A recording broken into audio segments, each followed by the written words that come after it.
प्रेम से बोलिए करवा माता की जय।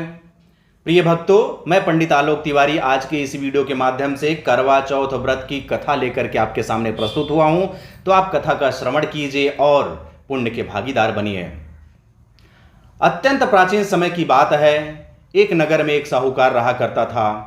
उसके 7 पुत्र एवं एक पुत्री थी। सभी भाई बहनों में प्रगाढ़ प्रेम था। वे एक साथ खेलते कूदते थे, एक साथ ही भोजन किया करते थे। समय बीतता गया। साहूकार के सभी बच्चे बड़े हो गए। बड़े होते होते वे विवाह के योग्य हो गए और साहूकार ने अपने सभी बच्चों का विवाह कर दिया। 7 बहुएं घर आईं। उनकी बेटी घर से विदा होकर के ससुराल को गई।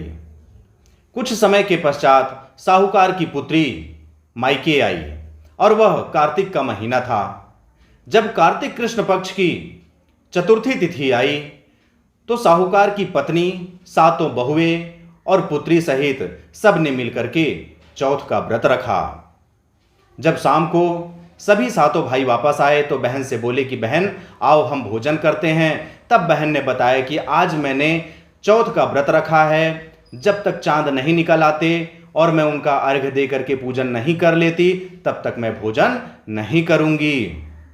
जब भाइयों को यह पता चला कि हमारी बहन उपवास है और चंद्रदेव को उदित होने में अभी समय है तो उनमें से एक भाई घर के ही समीप एक पेड़ पर चढ़ गया और वहां पर एक दीपक जला करके उसके ओट में छलनी लगा दिया जो दूर से चंद्रमा जैसा प्रतीत होने लगा।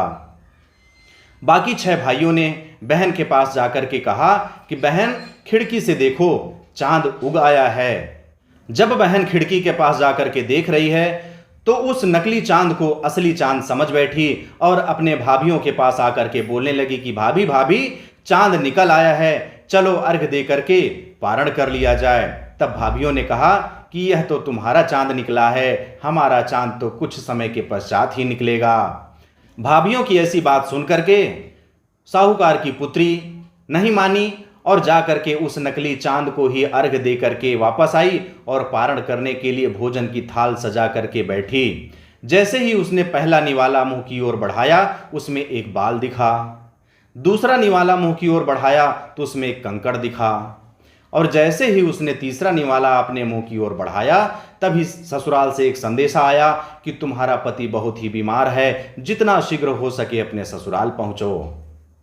ऐसा सुनते ही साहूकार की पुत्री चिंतित हो गई और वह ससुराल जाने के लिए तैयार होने लगी। जब वह ससुराल जाने लगी तब उस साहूकार की पुत्री की मां अर्थात साहूकार की पत्नी ने अपनी पुत्री को समझाया कि यहां से निकलते साथ जो जो रास्ते में तुम्हें मिले, चाहे छोटे हों चाहे बड़े हों, सबका तुम पैर छूते जाना और जो भी तुम्हें सुहागन होने का आशीर्वाद दे उसी समय अपने पल्ले में एक गांठ बांध लेना और उन्हें दक्षिणा स्वरूप कुछ न कुछ अवश्य भेंट करना। साहूकार की पुत्री मायके से ससुराल जाने के लिए निकल पड़ी और राह में जितने भी लोग मिले, चाहे वे छोटे हों चाहे वे बड़े हों, सबका पैर छूते गई, लेकिन उसे सौभाग्यवती होने का आशीर्वाद किसी ने नहीं दिया। आशीर्वाद तो सबने दिया, किसी ने कहा खुश रहो, किसी ने कहा सुखी रहो, किसी ने कहा तुम्हारे 7 भाई सुखी रहें, लेकिन सौभाग्यवती होने का आशीर्वाद उस साहूकार की पुत्री को किसी ने नहीं दिया। ऐसा करते करते वे अपने ससुराल पहुंच गई। जब ससुराल पहुंची तो देख रही है कि ससुराल के घर के सामने में ही उसकी छोटी ननंद खेल रही थी। उसे देखते ही साहूकार की पुत्री ने उसका पैर छुआ। जब अपनी ननंद का पैर छुआ तब ननंद ने उसे आशीर्वाद में कहा, सदा सौभाग्यवती रहो, दूधो नहाओ पूतो फलो। ऐसा सुनते ही साहूकार की पुत्री ने अपने पल्ले में एक गठान लगाया और एक सोने का सिक्का अपनी ननंद को दक्षिणा स्वरूप दिया। जैसे ही वह घर के अंदर प्रवेश की उसने देखा कि उसका पति मृत पड़ा हुआ है। वह विलाप करने लगी। कुछ समय के पश्चात नगरवासी एकत्रित हुए और उसके पति को अंतिम संस्कार हेतु ले जाने लगे, लेकिन वह साहूकार की पुत्री अपने पति को स्मशान की ओर ले जाने से मना कर दी और एक कमरे में अपने पति को लेकर के वहीं रहने लगी और उनकी सेवा करने लगी। उसकी सास के द्वारा घर का बचा हुआ भोजन उसे दिया जाता था, उसी से वह अपना पेट पालती थी। समय बीतता गया, 1 माह बीत गया। तब अगहन की चौथ माता आई। उनसे साहूकार की पुत्री रोने लगी, गिड़गिड़ाने लगी कि मेरा सुहाग वापस कर दो माता। तब अगहन की चौथ माता बोली कि मुझसे बड़ी पूस की चौथ माता हैं, जब वे आएंगी तो उनसे कहना।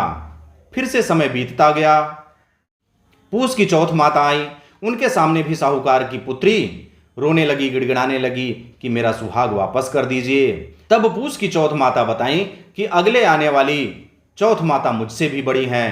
इस तरह से क्रमशः सभी चौथ माता आती गईं और सबका जवाब एक ही था।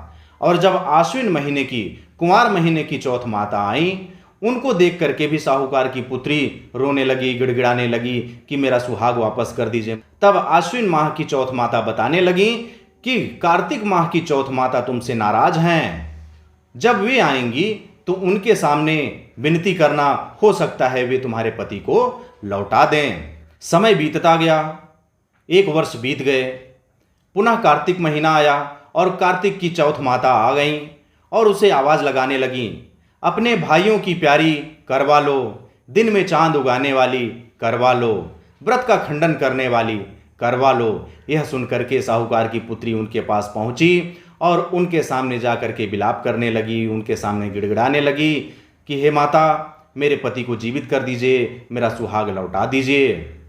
तब चौथ माता ने बताया कि तुमने इस व्रत का खंडन किया था, इस व्रत को भली भांति नहीं रखा था और इसी का परिणाम है कि तुम्हारे पति की यह गति हुई है। यदि तुम इस व्रत को पूरी निष्ठा से, पूरे विधि विधान से करो तो हो सकता है तुम्हारा पति जीवित हो जाए। ऐसा सुनकर के उस साहूकार की पुत्री ने इस व्रत को नियम पूर्वक रखा और चांद के उदय होने तक निर्जला व्रत रखी। चंद्रोदय के पश्चात चंद्रदेव का पूजन एवं उनको अर्घ्य देने के पश्चात वह पारण की।